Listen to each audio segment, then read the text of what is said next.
사암침법을 배우고 익혀두면 나와 내 가족을 위한 주치 정도는 가능하지 않을까?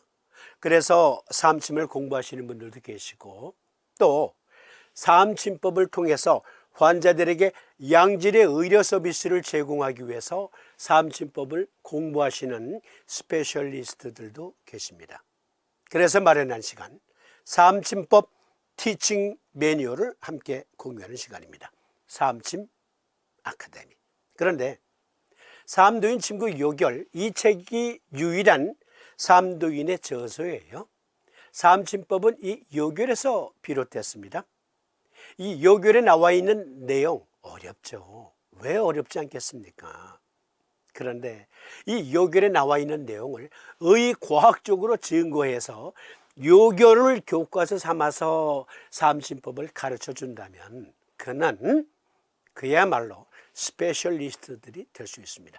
일반적으로 자가치료를 위해서 공부하시는 분들도 스페셜리스트들이 될 수 있어요. 사암침법 티칭 매뉴얼 공유, 그것을 위해서 마련한 사암침 아카데미, 사암도인 침구 요결 제25장 두통문, 이번 시간 주제입니다. 제1증 목 후 두통, 견증, 문자 그대로 머리를 감고 나면 골치가 아픈 증, 폐냉인지라 태백태운을 보하고 소부호제를 써라.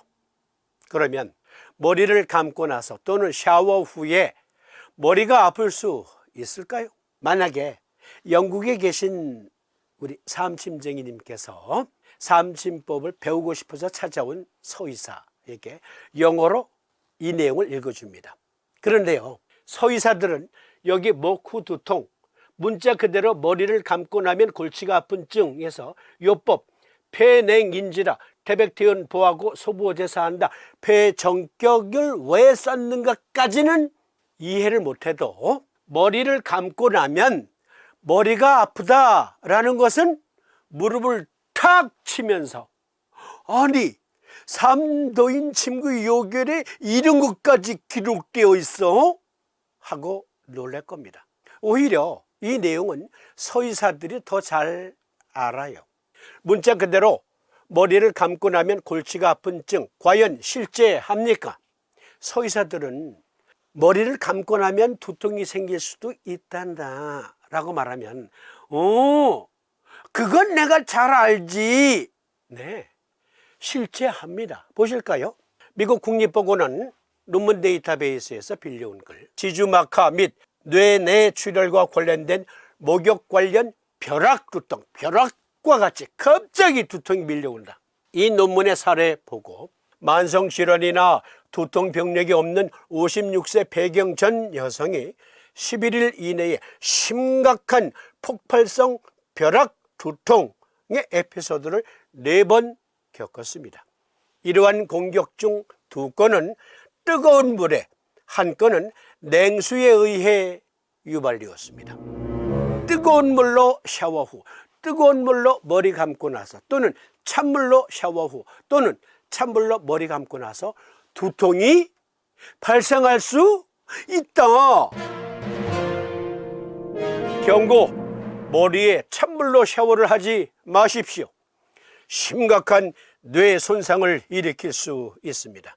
그것은 뉴런에 부정적인 영향을 줄 수 있습니다. 여기서부터 잘 들어주세요.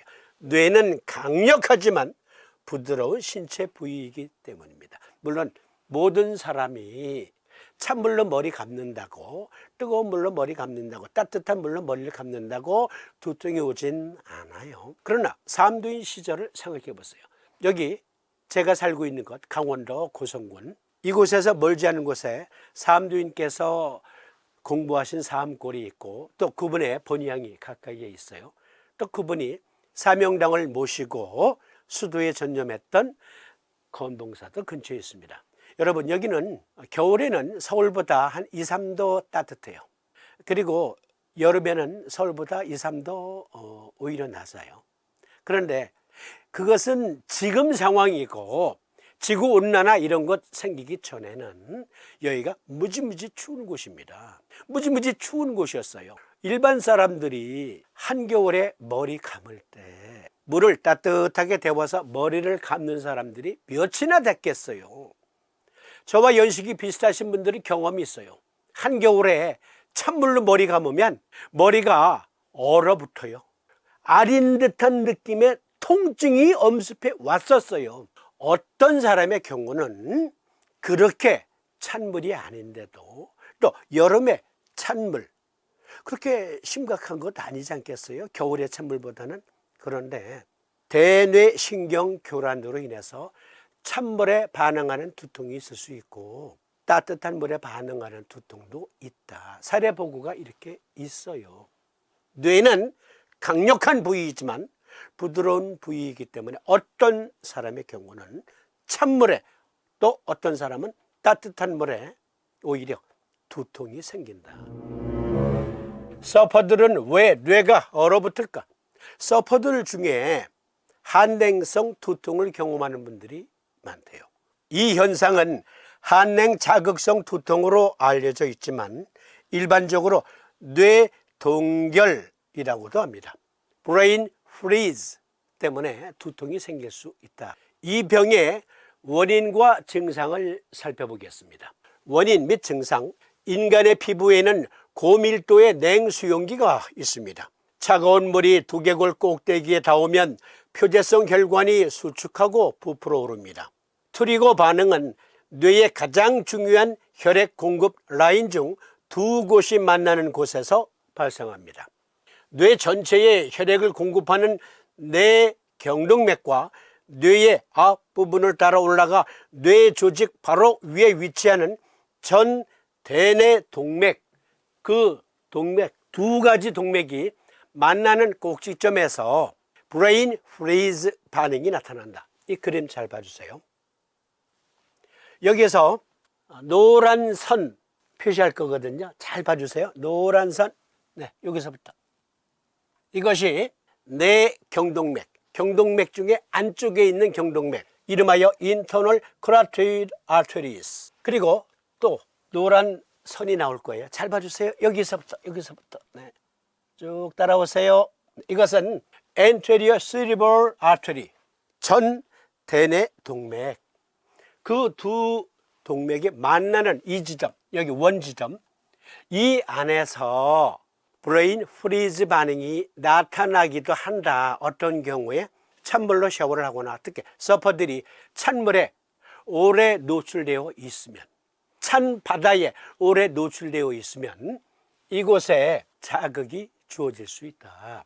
Internal carotid artery 그리고 anterior cerebral artery, 두 동맥이 만나는 이 지점에서 뇌 동결작용이 때때로 나타난다. 뇌가 얼어붙는다. 이 동맥의 접합부가 너무 차가워지면 빠르게 수축하기 시작합니다. 결과적으로 뇌는 혈액을 다시 따뜻하게 하기 위해 여분의 혈액을 보내므로 혈관이 정말 빠르게 확장됩니다. 이 모든 확장 및 수축은 동맥이 만나는 뇌막의 외부 덮개에 있는 통증 수용체를 자극합니다. 통증 수용체를 자극하면 망치로 때리는 듯한, 벼락치는 듯한 그러한 두통을 느낄 수 있다. 원인은 그렇습니다. 뇌가 얼었다. 이름하여 정식 병명이에요.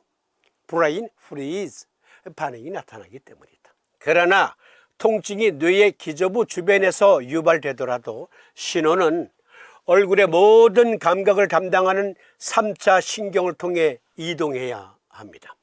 그 결과 통증이 다른 곳, 보통 머리 위, 이마, 심지어는 눈 뒤에서 느껴지게 됩니다. 어떤 사람들은 현기증과 균형 상실을 경험할 수도 있습니다. 찬물에 장시간 접촉하면 두통이 나타날 수 있습니다. 문자 그대로 머리를 감고 나면 골치가 아픈 증, 폐냉인지라 태백퇴원을 보하고 소보제를 사하라. 그런데 이것은 아마 전사의 오류였을 거예요. 아마도 폐냉인지라 태백퇴원을 사하고 소부어제를 보하라 라는 폐승격 변형요법을 쓰셨을지 몰라요. 그래서 전사의 오류일 수도 있고, 아니면 폐열인지라 태백퇴원을 보하고 소부어지를 사하라 해서 아까 인용해 드린 것 중에 제목에 따뜻한 물로 인한 벼락두통을 경험한 사례, 네, 따뜻한 물로 목욕한 후에 벼락두통이 생기는 일부 신경교란 환자들도 있대요. 폐가 냉한 조건에서, 즉 서퍼들이 찬물에서 장시간 서핑에 몰두하다 보니까, 또 잠수부들이 장시간 찬물에 노출되었다가 두통이 생길 수도 있고, 또 찬 공기에 노출됐다가 두통이 생길 수도 있어요. 그렇다면 이것은 폐정격이 아니라 폐승격 변형요법을 써야 옳습니다. 아마 삼두님께서 보고 계시다면 너희들 참 잘하고 있구나 라고 말씀하실지 모르겠습니다. 목후 두통에 폐가 냉한 상태에서의 두통이라면 소부어제를 보하고 태백태호를 사하는 것이 맞습니다. 그런데 아까 사례를 들었던 것처럼 뜨거운 물 샤워 후에 두통이 생길 수도 있고요. 또 재미있는 건 아이스크림 두통이라는 게 있대요. 역시 정식 병명이에요. 아이스크림 두통. 찬물을 마시거나 팥빙수를 먹고 나서, 아이스크림을 먹고 나서 두통에 시달리는 분들도 계십니다. 그래서 목후 두통과 관련된 내용이기 때문에 이것 같이 토론해 봅니다. 이것은 이어지는 시간.